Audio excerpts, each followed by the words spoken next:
é só isso, só isso. Não me arrisco a pensar em mais do que 35 de IMA no cenário atual das empresas. Você precisa plantar 50 mil hectares por ano. Então, como a gente replica naquela escala do detalhe, das pesquisas, os bons resultados de crescimento, como que a gente cruza com todos esses fatores ambientais, climáticos, operacionais e executa uma operação de excelência, né? Então esse é o grande dilema para o gestor operacional, conseguir fazer isso.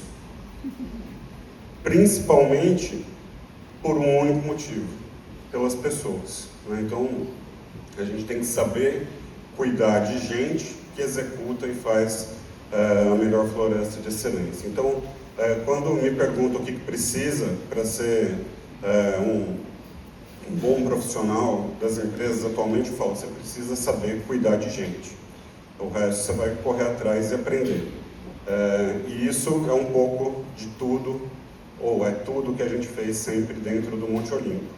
A oportunidade de interagir, de cuidar e de conhecer na prática o que precisa ser feito.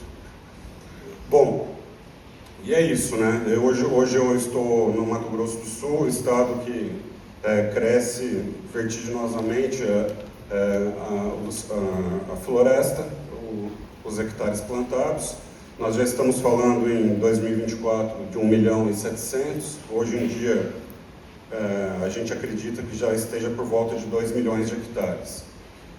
E é isso, uma base florestal em franca expansão, um site extremamente desafiador, um site crítico. Então ele traz mais complicações e exige mais do engenheiro florestal, porque ele está ali, frequentemente no limite, né?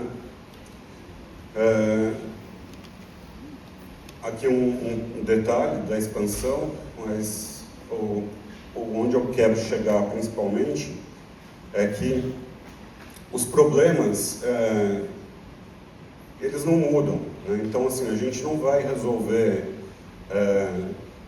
os problemas básicos vamos pegar aqui um exemplo da falha de plantio, né? Então, assim, a maior parte dos problemas, eles estão ligados à execução, né? Então, eles não estão ligados à falta de água, principalmente na fase inicial.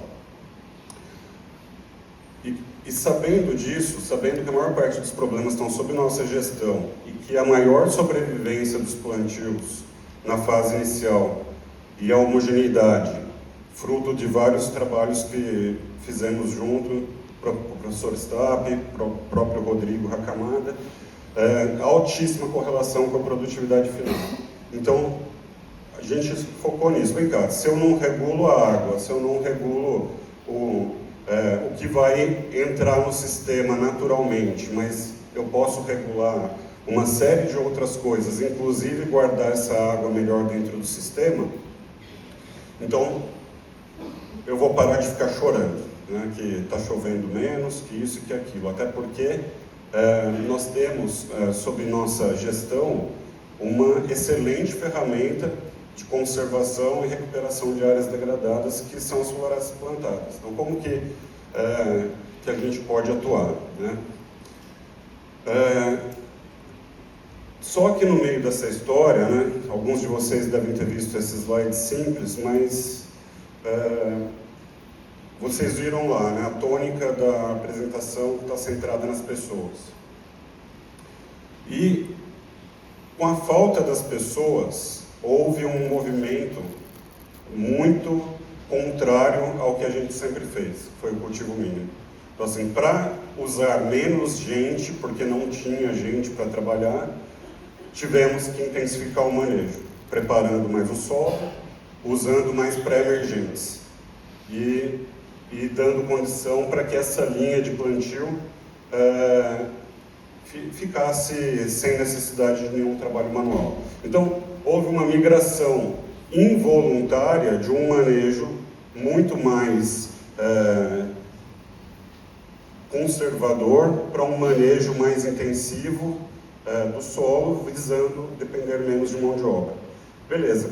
Então, ganhamos um monte de coisa, inclusive na execução, né? Tendo seguros, que eu comento, né? Então, assim, quando a gente põe um pré-emergente na hora certa, além de você estar colocando o insumo que vai te dar garantia, você contratou um seguro. O seguro, mais X dias dessa floresta no limpo, menos mão de obra.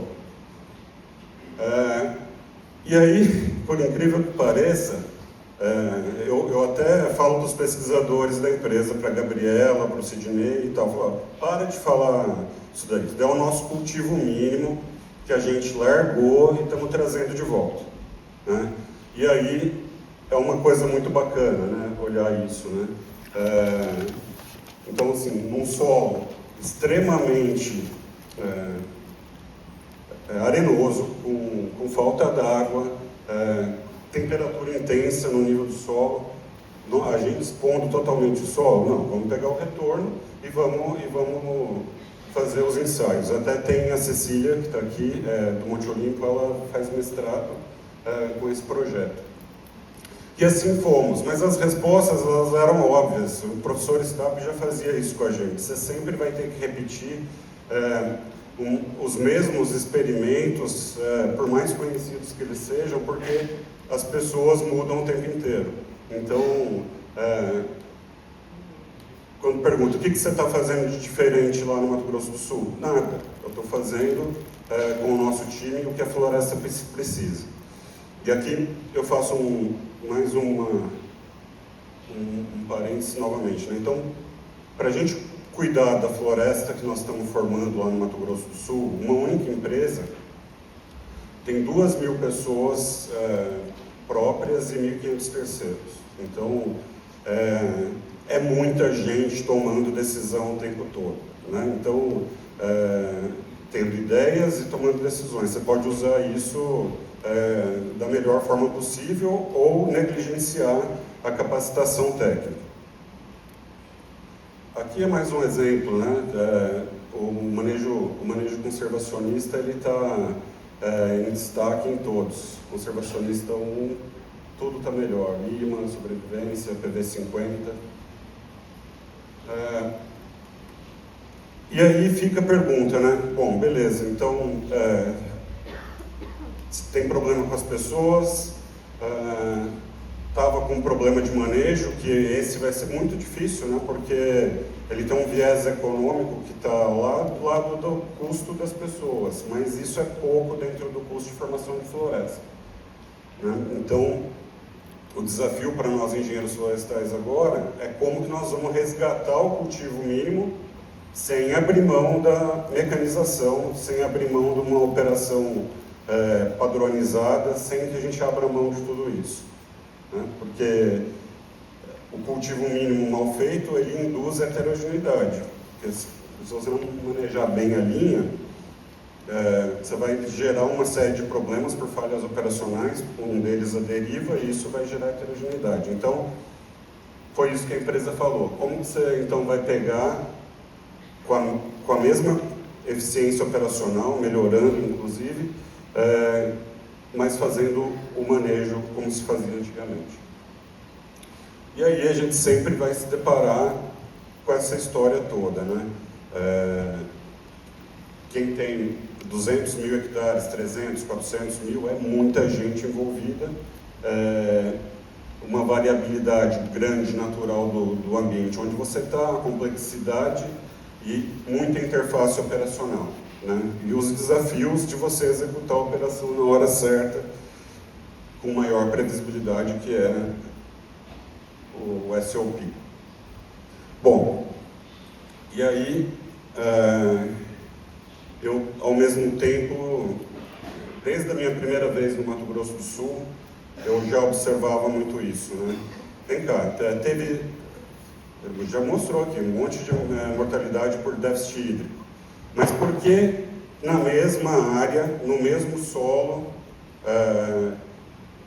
textura média para arenosa, por que o produtor aqui tem uma floresta melhor do que a das grandes empresas ali? E aí, quem conhece o Mato Grosso do Sul sabe, isso tem muito, né? Tem muito. Você vê muito isso. E a maioria das vezes o que me surpreendia era escutar, olha, eu não investi nada mais, eu não fiz nada mais, eu só fiz as coisas na hora certa. Né? E isso é muito interessante, eu também trago essa visão lá da base. Né? Então, poxa, pensando nisso, como que a gente vai fazer para levar essa escala no nível da empresa?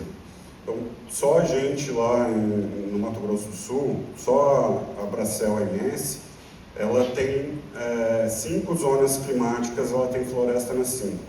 Né? Então, não, no Mato Grosso do Sul é tudo igual. Não, não é tudo igual. É muita diferença. Né? Bom, e aí então a gente foi criando algumas ferramentas para fazer as coisas acontecerem. Há quem diga até hoje que isso é para inglês ver. Não, isso você faz para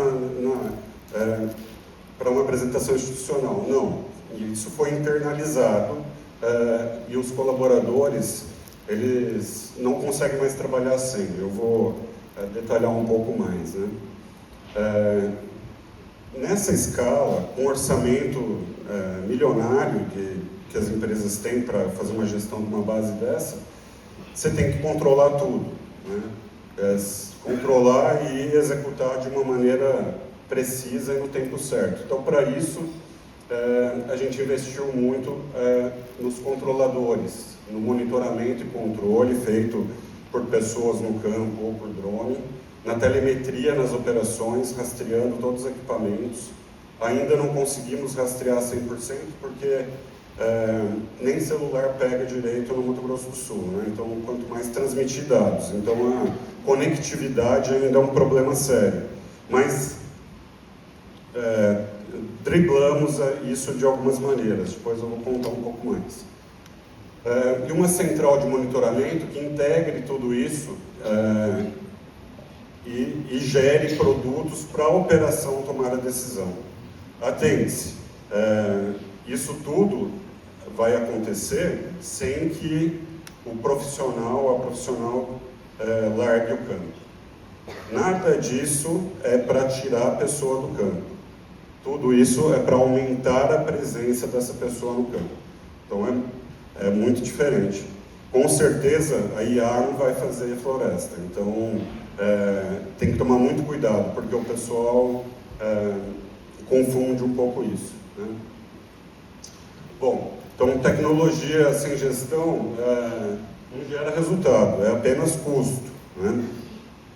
Então eu vejo esse exemplo também, é muito comum, né, nas grandes empresas. Então tem todo um conhecimento, mas não faz a gestão da rotina no dia a dia. E ainda assim você vê sem polinha, sem adubo, você vê uma área que o mato não foi capinado e foi problema operacional, exclusivamente operacional.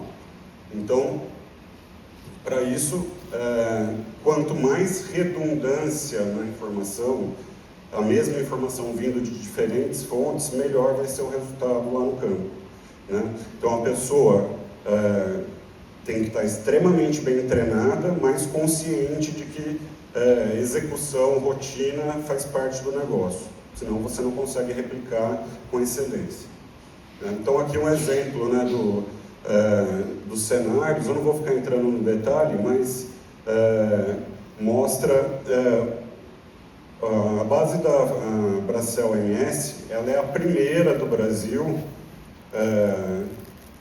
que conseguiu, desde o primeiro hectare até o último, quando chegar o último, ainda não chegou, é 100% o alinhamento de plantio georreferenciado, feito, planejado, muito bem planejado, com um escritório mais campo, pensado para otimizar as distâncias, e tudo isso subiu no computador de bordo. É pena, mas o laser... tá, é português. Aqui embaixo é o controlador que vai dentro do trator.